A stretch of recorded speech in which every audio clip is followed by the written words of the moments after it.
ambulance service after 2 people were stabbed in the area yesterday. Jonathan Cohen's a member of the Jewish community. He says in the current atmosphere he'd feel safer in Israel. I would rather take the risk of walking down the road and a missile emerging in the sky in a country that would choose to do its best to protect me than be somewhere where I feel as if I am a victim of discrimination. Meanwhile, police say a 45-year-old suspect was known to the Prevent Anti-Radicalisation scheme. The Bank of England's held its base interest rate at 3.75%, but warned of higher borrowing costs to come. It's predicting soaring energy and oil prices caused by the Iran war, which will make price rises faster and unavoidable. A worst-case scenario would see the rate of inflation accelerate to 6.2%. Governor Andrew Bailey says the bank can't keep household bills down. The longer the conflict in the Middle East continues, the worse the impact will become.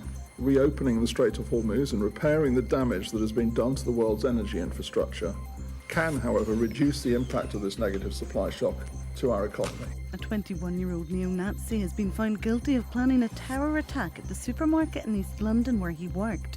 Alfie Coleman was caught with a handgun and bullets in 2023. More people are being convicted of shoplifting in England and Wales. There was a 20% rise last year.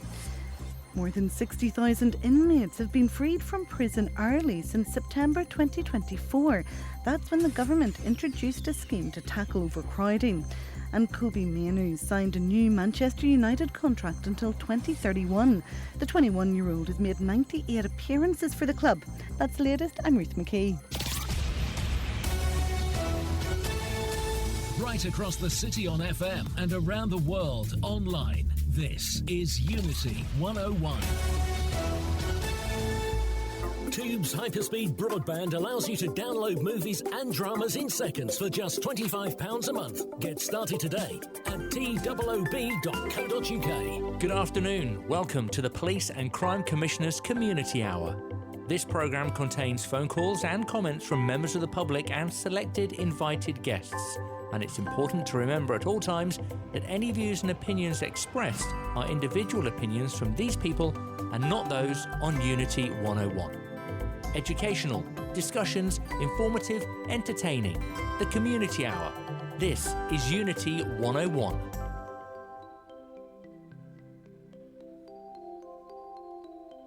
Well, good afternoon and welcome to Unity 101 Community Radio. This is the Community Hour here on Thursday, the 30th of April, the last day of the month. Well, the time is flying very, very quickly and it's a lovely, lovely day outside. And today I've joined by a fantastic panel to talk about the upcoming Get Inspired for the Future event taking place on Wednesday, 6th of May at O2 in Southampton. And we're looking forward to be there in full force, encouraging young people to get involved if they choose to as in media. And my guests in the studio are Sammy Ward, CEO EBP South, Buzz Williams, Head of Marketing and Communication EBP South, Beth Bray, Southampton City Council Post-16 Team Manager, Education and Access Support Services, that's a mouthful and a half, Geeta Uppal, Southampton Solent University Senior Access and Widening Participation Officer. Good afternoon and welcome all to Unity 101. Hello. Thank you. How's everybody? Okay? Yeah, very well. Thank you, Kelly. Okay, so we've got plenty to talk about and we're going to focus more on the event which is expected to have 25 stalls from all walks of life and over 1,000 young people who will be partaking, and hopefully they'll go very inspired and think about the future, because we need the young people to carry on where we are still doing. So let me begin with you, Sammy, if I may.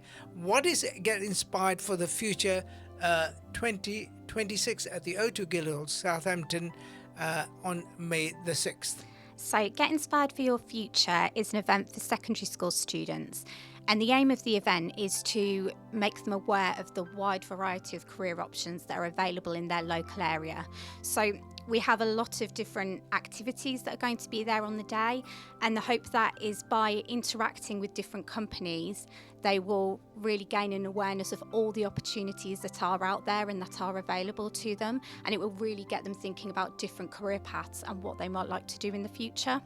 And do you feel that schools and colleges don't do that quite as well or as much, or are you just in addition to that? So schools do a lot of work towards careers.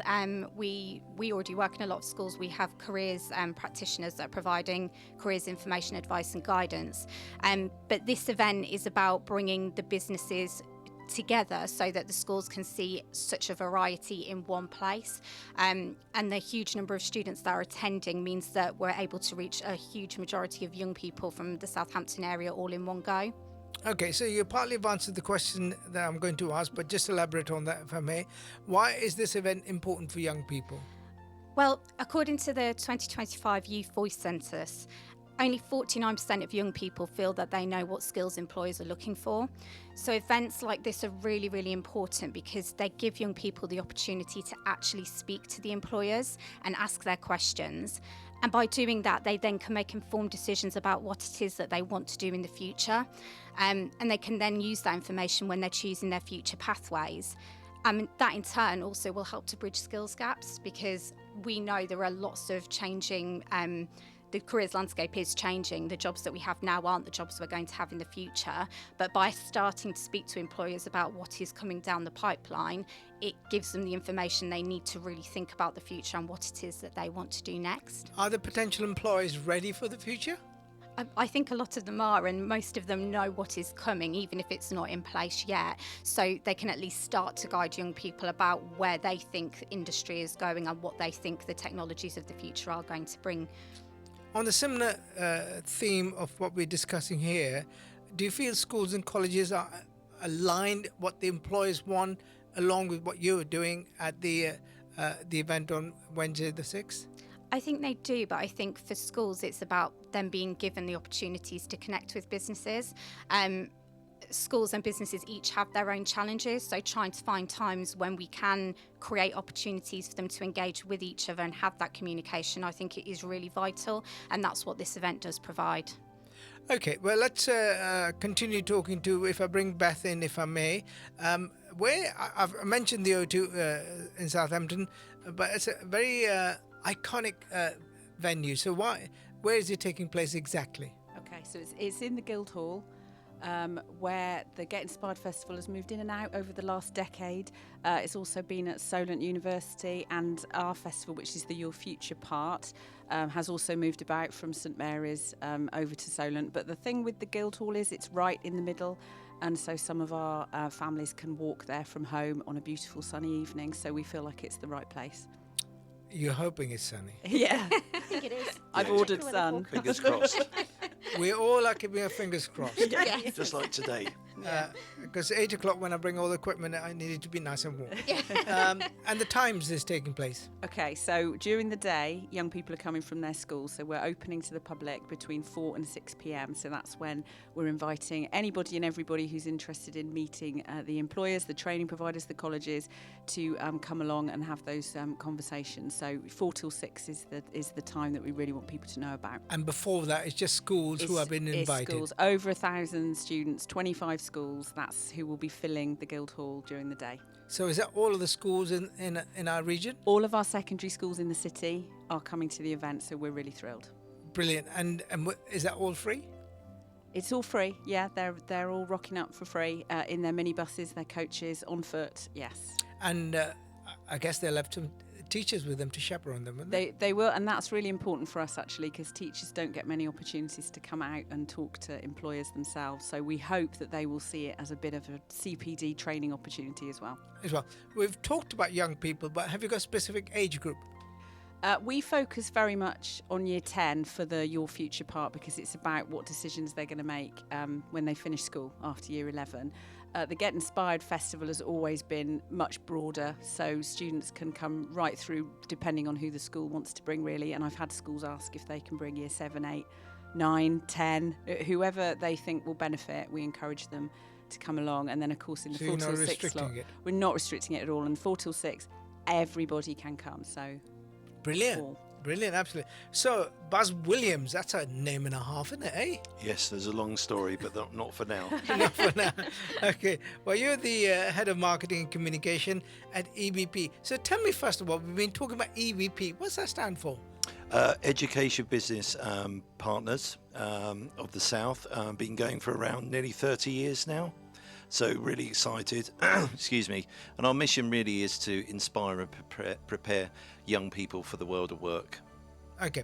And what can visitors, mum and dads and young people and teachers as a whole can expect? Well, as Beth was talking about, there's 3 parts of the day. They've got the morning session and early afternoon, which is dedicated for the school students. So it's over 1,000 young people coming into the venue and having the opportunity to interact and engage with over 25 employers, everything from the police to the armed forces through to construction companies, where they can interact, take part, and obviously you'll be there hosting sort of live radio interviews and just making sure it's as fun as possible, so the young people from all the different schools get an opportunity to see different types of careers that potentially they may want to get to in the future. But it's all about making sure people can see what's in front of them. 1,000 young people and 25 stalls. It's a lot to cope with it. It's overwhelming, isn't it? Absolutely, but we have a great team who plan and organise these events, and it takes hours and hours of planning jointly with Southampton City Council and other sponsors to ensure that everything runs like clockwork. The logistics have all been ironed out, so with everything from the tech truck outside of the venue through to drone flying and all the activity that's happening inside, it's all about planning and preparation just to make sure it feels like a seamless experience for the young people, the businesses and the teachers on the day. So what makes this year's event a little different, in your opinion? I mean, would I be right in saying these events have started more recently in the last few years, and they're across Portsmouth and other areas as well? Yeah, so our career inspiration events happen all across like Hampshire, predominantly in Portsmouth, Southampton and Basingstoke. But what's unique to this event next week is that we're partnering up with Southampton City Council, with Your Futures, to create an all-day event, an all-day experience, not only for the school children, but for the businesses, with the networking session between 3 and 4, and then between 4 and 5 it's about the parents and carers. But ultimately what we're trying to deliver is a full experience for everybody, so they walk away and have those discussions with the young people. Okay, what kind of careers will be showcased? So will be a wide variety of showcase companies that will be there, everything from the police force to broadcasting and media. We have people from construction, technology, from the maritime. We've got the Mayflower Theatre people coming along, and lots of infrastructure companies. So a wide variety of industries and sectors in front of these school children and young people to hopefully get excited, but through all of the interaction and fun hopefully becomes really memorable. But also it really benefits the business, because the business to get to talk to the young people and hear their ideas and potentially bring their brand and sector to life. What about retail and leisure sector? Yes, I believe they're coming as well. So it's really important to sort of look at all sectors and all industries for the young people, so it doesn't feel like it's just a particular industry that they're talking about. Okay, this question is for Beth and Geeta, if I may. How does the event help students explore future options? And you have to remember, the future is changing much faster in the last decade than it did maybe the decade before. Yeah, so I'll start and then Yes, you of go, course. Geeta. Yes. Okay, so the thing for us, so we work within the Solent Careers Hub and across the city, and what we want for young people is that transferable skill, the realisation that what they're learning they can adapt to be in any environment. So the more inspiration, well, the data shows, this is the important bit, that if you are inspired from an early age, then you actually do better in school. And if you are happy with the job that you choose, you live longer. Those are the end results. So what we want is young people inspired, motivated, talking to employers about what the job involves, how they can get into it, and seeing themselves in those roles. That's really, really important for us.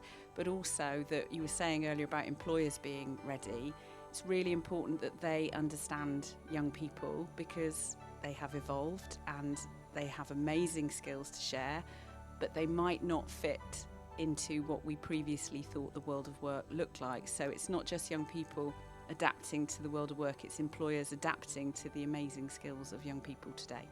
Can you sort of enlarge on what inspired looks like? Okay, so it depends who you are and where you come from, but what we want is for young people to say, that is something that I could do, where previously they maybe didn't know that that job even existed, or they may come from an environment where the people around them are saying, that's not the kind of job for us. And we're saying that job is open to you if you're willing to put in the effort to get there. And of course, when you realise why those qualifications that the school are so keen on you getting are important, they are the currency to the next stage. So then when you're inspired, you know why you're in school, why you're doing those exams, and where they're going to get you in the end. And then you attend school better, get better results, everyone's happy. Geeta, you are from Southampton Solent University, and you are the next stage from the colleges to actually get those young people, well, when they get to that age, Yes. to be ready for the employers to take over. So can you elaborate on that? Yes, of course. Just sort of following on from Beth said, it's really important. Part of our work in outreach and widening participation is very much about raising those aspirations and ensuring that their attainment is right too, to get those qualifications to then continue on to the career pathway they want. So our work within the outreach team starts much younger. We start at primary level. So getting them out there, talking about the world of work. What does it mean to be a teacher, or what does it mean to work in retail? What is the world of work, basically? And everything that we do within our Step into Success program, which is very robust, it's taking every single individual, particularly through their educational journey at the stage they are. For example, if they're at primary level, looking at transition to secondary school. For secondary schools, if you're choosing your GCSE options, it's linking courses to careers, which is really important. And those courses, what qualifications they require. So the question that you asked in terms of, they get to us after level 3 qualification, after college. And it's showing them what university can do to help them reach their career pathway, and how they, again, courses are linked to careers, and we have great links with employers as well. So for our graduates, we have to give them that practice-led real-world learning, so they can then go on to work in the industry that want, and they have that real-world experience of the industry as well. Up to now, we've talked about inspiration and getting employers to connect with the students, and employers showcasing to them what they can have, can't have. How important is it, or how do they get real practical experience to be able to deliver from the classroom to the employer's workplace? So if you come to Solent, for example, I can only give you Solent's example, and I'm sure other universities do the same. The courses that we teach, and you look at the facilities, they are industry ready, basically. So Kelly, you're aware of it as well. When you come to our media academy, you look at our green room, it is like what you would expect in a TV studio. So it's having that skill set, the practicality as well as the academic qualification, and we link in with the employers. We ask them, what is it that you need from your future employees? So we work with them to provide those facilities. So each course will have sort of work experience unit built into it, and you offer a lot of practical real-world learning to our students as well, who are in the media courses. So it's getting that link, and of course our lecturers also come from the industry, so they can pass that applied knowledge on to our students. So it's getting them out there, getting them work experience. Some of our courses have industry placement, so they're in the industry for a year, so there's the networking opportunity there. We have our Solent Careers team who work with employers. They put on events, so a bit like Get Inspired, we have our own event where our students will be able to then network with employers, find out the information, and get that experience. And all the things that we do in terms of gaining our students gaining employability skills, we provide lots of opportunities to our students within the universities. They can have paid jobs. They can have volunteering opportunities that will give them those future skills. And what Sammy actually earlier sort of alluded to, students knowing, young people knowing the skills that they need, as well as much as their qualifications, the soft skills they don't have. So this is what is really, we're encouraging through our program into Step into Success as well, where we're focusing on careers and employability. We are teaching them or getting them to learn about those soft skills, how important they are, as well as their qualifications. Brilliant.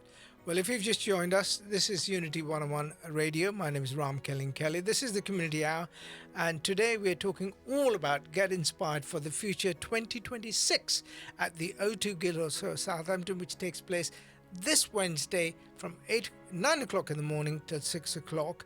And in the studio, my guests are Sammy Ward, CEO, EBP South, Buzz Williams, Head of Marketing and Communications, EBP South, Beth Bray, Southampton City Council Post 16 Manager, Education Access and Support Services, Geeta Uppal, Southampton Solent University Senior Access and Widening Participation Officer. So I'll stay with you, Beth and Geeta, if I may. Yes. Why is it important to expose young people to different careers early? And what do you think? Is it about them having a choice?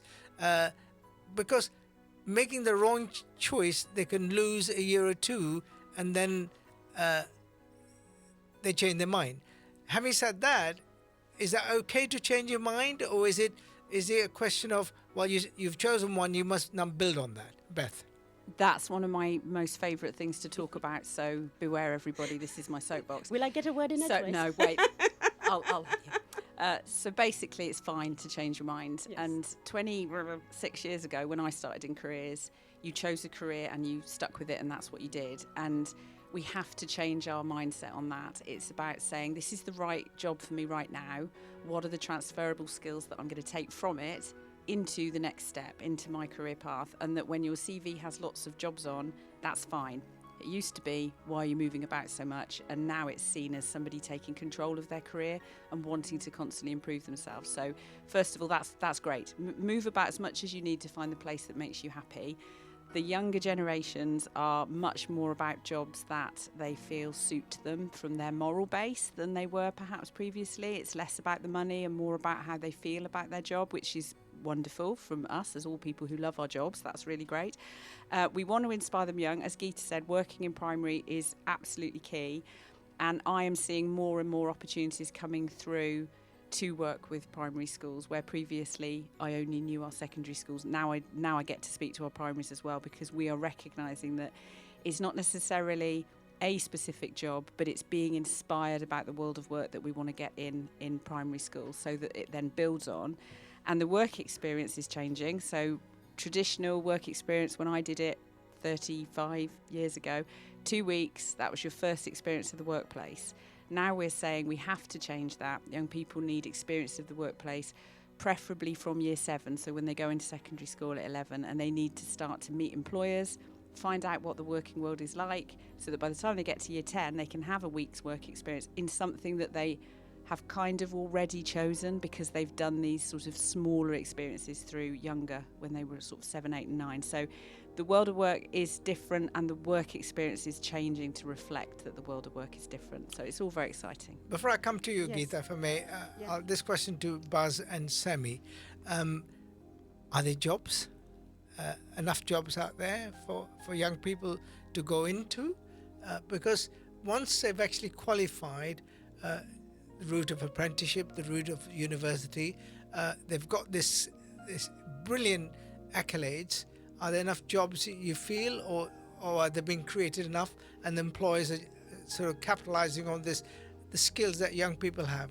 Buzz, if I start with you. Well, I get a sense talking to the businesses that there are opportunities within their business, and obviously showcasing their brand at events like this is a real opportunity to inform that young person that there are opportunities within a business, whether it's apprenticeship or it's starting at the bottom of the ladder, that you can train and develop within a really good culture and grow your career, but not on a local level, but on an international level. And this is what this is all about. It's showcasing and it's inspiring, but ultimately it's about preparing young people for what's out there. But also with the introduction of AI, all of these new technologies, the job market is changing, just like Beth and Sammy were talking about, and we need to make sure that whenever we're in front of young people at these events, that making them aware of the realities of the job market and where those opportunities are, whether it's in Southampton or whether it's somewhere else. Sammy?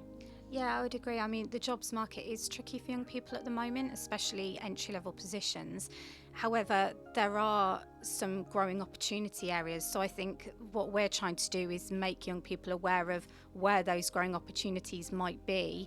But also, as Beth touched on, those transferable skills are so important. And so by helping young people to develop those employability skills early on, they can support you through lots of different career paths in many different industries. So it really is about supporting young people to have those opportunities to develop those skills that can move between different roles.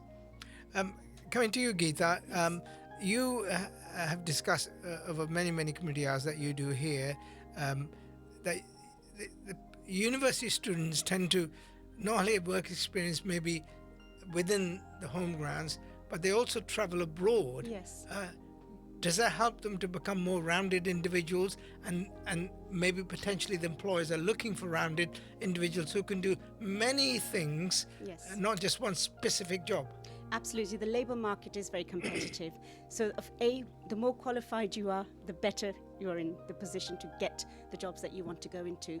But it's not just about the qualification, it's about all the other things that you bring as part of your university education, for example. So when we speak to students, say, please get involved in everything that university has to offer. For example, yesterday we were talking about, global opportunities for our students to work, study, volunteer abroad. Those are really key. So the level of experience and the skills that will bring to a young person, to a graduate, in terms of where they want to go and work, again, it's about transferable skill. So they're able to add value to their degree course, and they're able to add value to the employer that they go to. So if they've had an experience in a foreign country, either in a study exchange program or a volunteer or work, they are bringing a different perspective, a different cultural perspective, a global perspective to that employer. And that will, stand them in a very good position. Because the market is so competitive, that's an added value, that's an additional USP for them that they can bring to the employer. And employers value that. They really value that. Indeed. Sammy, a bit larger question, but it's got many questions within that question. So, first of all, how do you get employers involved? What is your UPS on that? And how do they get involved? And if they do want to get involved now, have you got capacity? And then I want you to do a VIP tour when young people come across a stall of employer. What will they take away from that, and how will they engage? And do the young people directly talk to the employer, or is it another route? Okay, so we do still have some capacity. We're nearly full, but we have a few spaces left. So when we speak to employers, what we do find is that employers are wanting to engage with young people and they're wanting to talk to young people about what they do and the many jobs within their industries. And I think one of the most important things about these events is that they really do break down job role stereotypes. And that is so key in helping young people see what is actually possible. So when we go out and we speak to employers, we're very open about what they can gain from attending these events. And what they can get from it is that they are really adding social value. So they're not only helping to strengthen their own recruitment pipelines, but they're actively giving back to their local communities. And what we do tend to find when we speak to employers is a lot of them have their own past experience where they'll say, when I was at school, I didn't know about any of these careers and I would wish I could have had an event like this. Or they might have children of their own who don't know what they want to do next. So they can relate to why we're doing this and the importance that it has in helping them reach these young people. And in terms of the other part of your question, the young people on the day, it is a free flow event. So they can go and speak to whoever they like that is there on the day. But all the stalls will have an interactive activity, and the hope is that they will actually go and participate in that, and by doing that they will have those real networking conversations to build those connections that will help them in the future. And I mean, we've got a huge range of different activities, everything from doing road markings, we've got elephants toothpaste, drones, there's a huge range of different things on offer. And the other thing all the different industries are mixed together, so we don't zone it into separate industries. We put everything in together, so they might think they're interested in one industry, but they might see a stand next to it that suddenly completely opens their eyes to a whole new world they might not have seen before. And it kind of goes back to that whole you can't be what you can't see, so it's just kind of opening their eyes to all the potential possibilities in the future. I go to my earlier curiosity. 1,000 young people, 25 stalls. Will they have enough time to talk to as many employers as they can do, and will the employers will be able to give enough time to young people, or should you maybe think about spreading over 2 days? What works really well is because across the day, though it's 1,000 young people, they arrive in groups across the day, so you'll never have 1,000 on site at the same time. Good answer. Which gives the employers that real quality time to engage with the young people that are on site. And also, there's always the opportunity to reach out afterwards. So we've had Get Inspired events where the people who are now on the stands and now doing apprenticeships with those employers once attended that event when they were at school. So it's really lovely seeing that journey that those young people go on to eventually sometimes becoming employed with the people they met earlier on when they were at school. Okay. So we know young people will benefit from all these employers and all the skills that these employers will bring in. They'll take away all this thing. Is that the incentive? You, in one place, you have huge amount of employees bring together. So how do you manage to achieve that, and how do you work with your partners to be able to make this event work? So we are incredibly lucky, and we're really, really pleased to be working with Southampton City Council and joining these two events together. We are also in partnership with New Forest District Council and Barrett David Wilson Homes. We are a charity, and without these partners, these events simply wouldn't happen. So we are very grateful to our partners that do support these events. And all the exhibitors that bring activities on the day, they are the people who make these events happen as well. And getting them on board, as I said before, they want to be engaged with young people, so actually getting people to sign up, it's not as difficult as you might think. And we have a fantastic team back in the office who are scheduling all these people in, sending out floor plans, making sure the day will run smoothly. And we've been working very closely with Beth to make sure that we are reaching all the schools across the Southampton, but also the wider Hampshire area as well. I think it's good to have 1,000 people. I'm sure there's a lot more in 25 schools coming along and wish to know more about it. That means that there is enthusiasm for the future.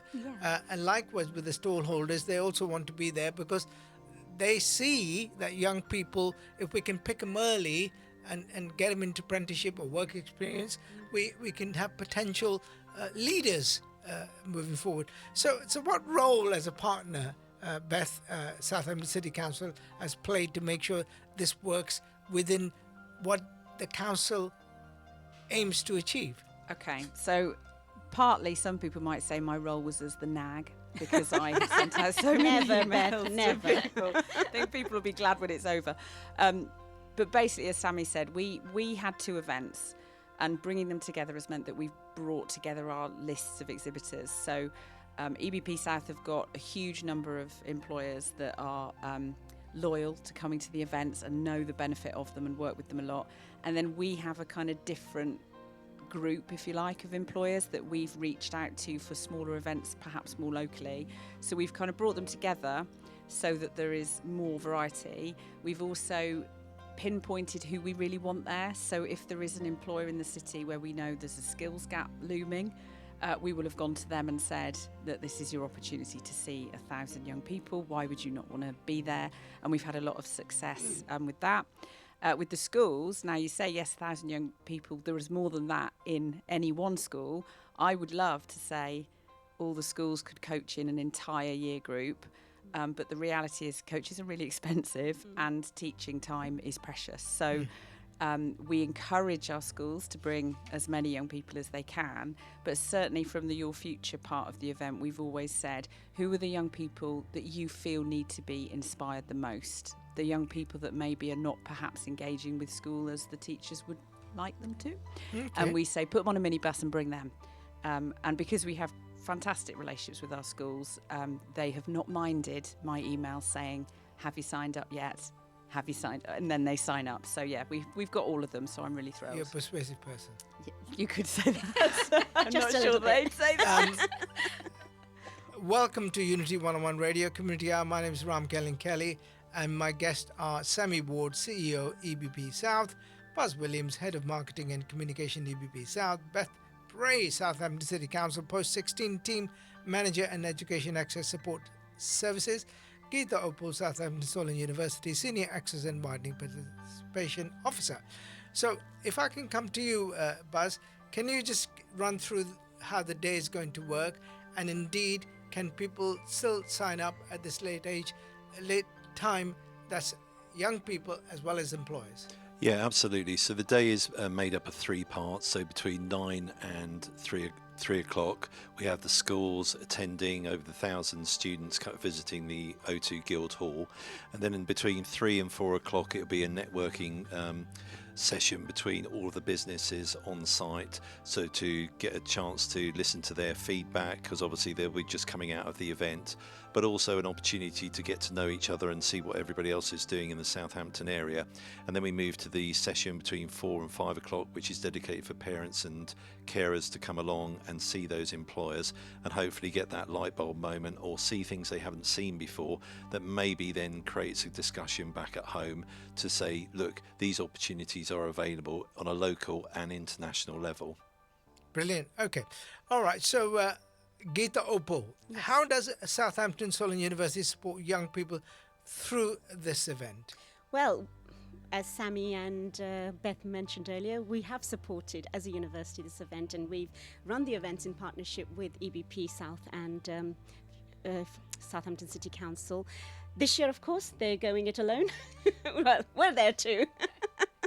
So the way we sort of support, we tend to work with our local schools. We, as I mentioned earlier, we have our very robust Step into Success program, which sort of starts at primary level, secondary schools and post-16 and community groups.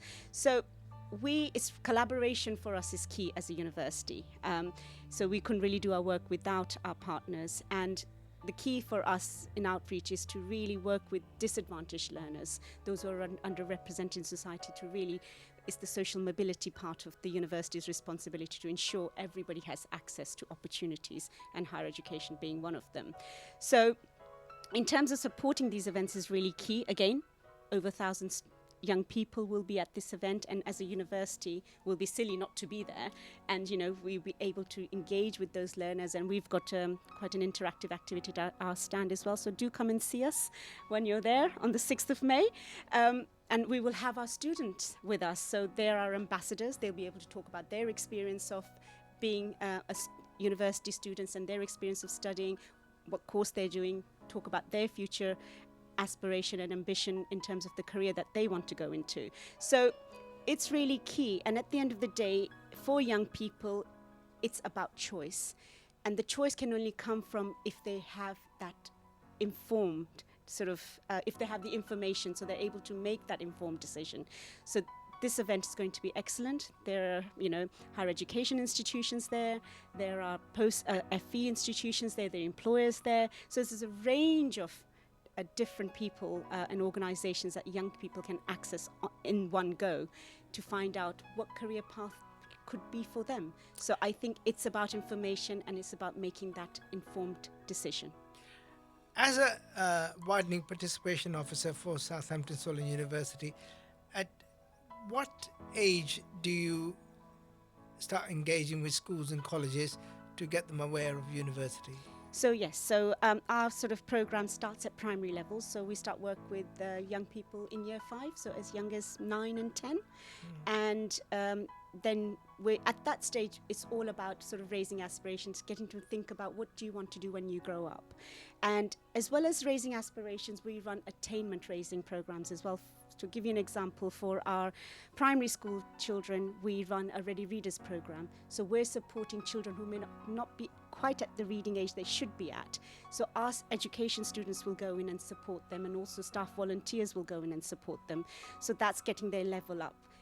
For secondary schools, we run a maths program where we're supporting disadvantaged learners by providing free tuition for them. So this year we've run a Year 11 maths program over a 5-week period, and also over the Easter holidays 2 full days for those students who need that extra support. So it's making sure their attainment levels up. So it's again tying in, as I was saying to you earlier, it's really important to reach these students at critical touch points in their educational journey when they're making their GCSE options. For example, in the summer, we're going to be running industry days for our Year 10 students, pupils, because they're at their stage when they go back into Year 11, they'll be thinking about their post-16 options.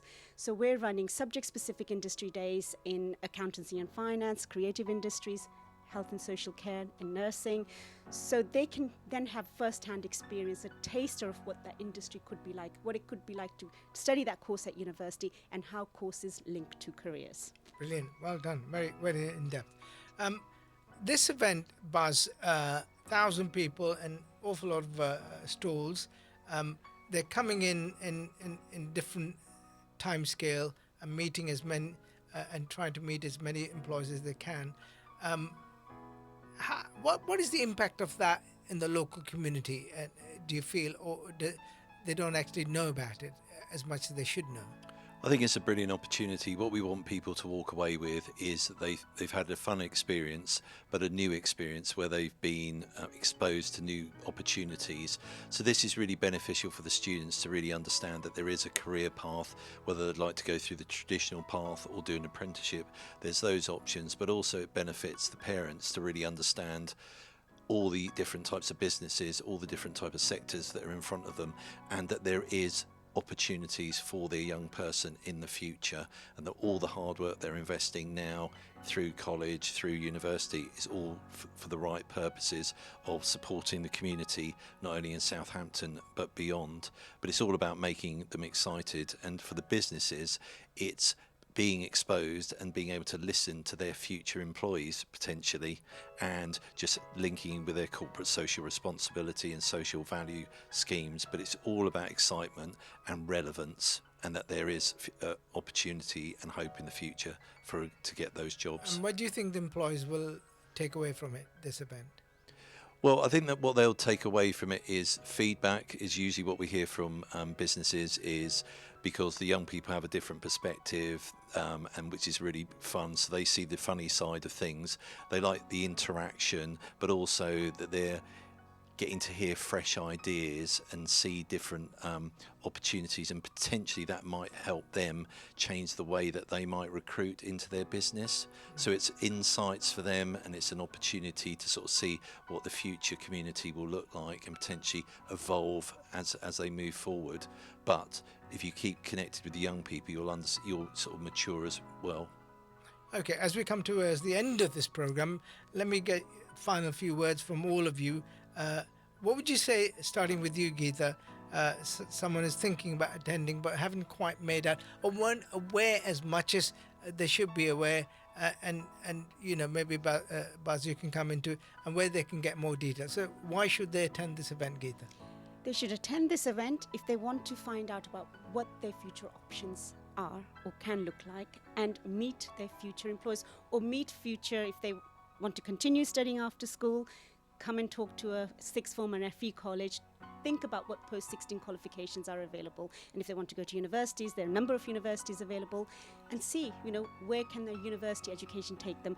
Every time when I speak to a young person, I always say to them, think about what do you want to do in the future. Does your career require a qualification for that? And if it does, what level of qualification does it require? This event is the perfect opportunity to find out about all of that. Beth? Okay, so I've got the plug bit because there is a prize draw.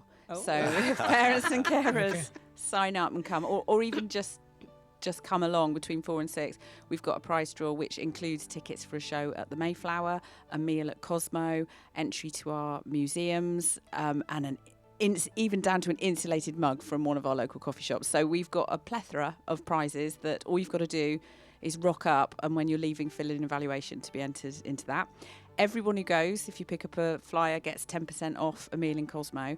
So on a lovely, sunny, it will be sunny evening, coming into the city centre and then going on out for a meal afterwards feels like quite a nice time. That's what we'll all be doing after the event. So it's kind of encouraging people to come into the city centre, enjoy the event.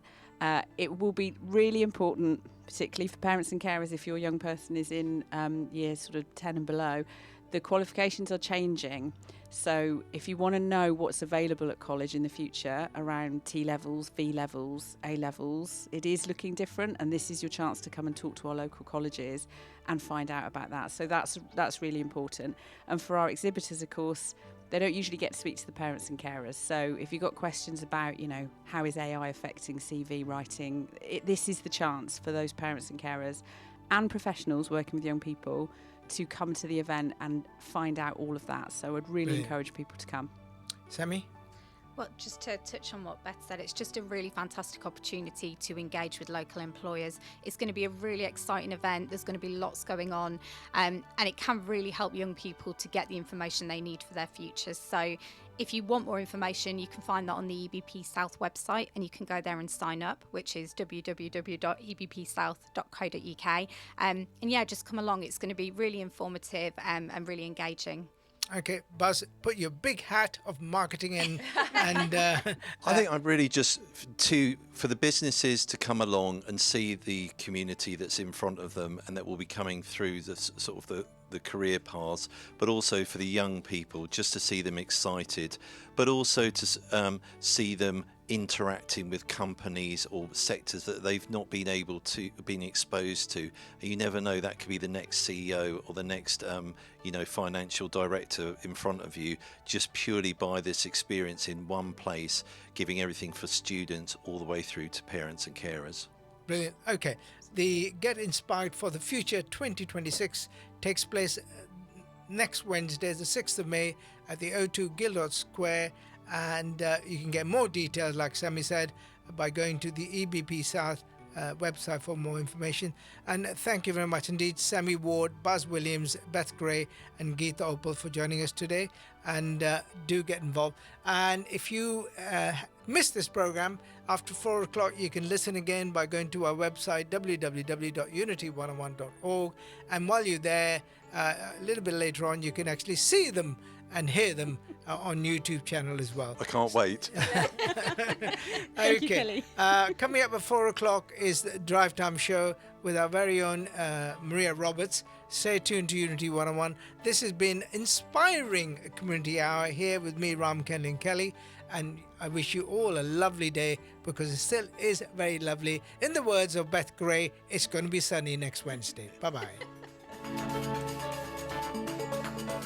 Community Hour is aired live daily from Monday to Friday, always from 3 to 4 p.m. Community Hour is a flexible program, accommodating all sorts of discussions, debates, awareness about subjects and issues that affect and benefits the local community. Hosted by our volunteers, members of the public and people from private and public voluntary sector organizations. Community Hour, it's not driven by party politics or religious objectives or any other propaganda, but to provide, share information and give advice, signpost listeners to professionals who would offer detailed service on a one-to-one basis. This is Unity 101 Community Radio on 101.1 FM and online www.unity101.org. Good afternoon. The Community Hour. This is Unity 101.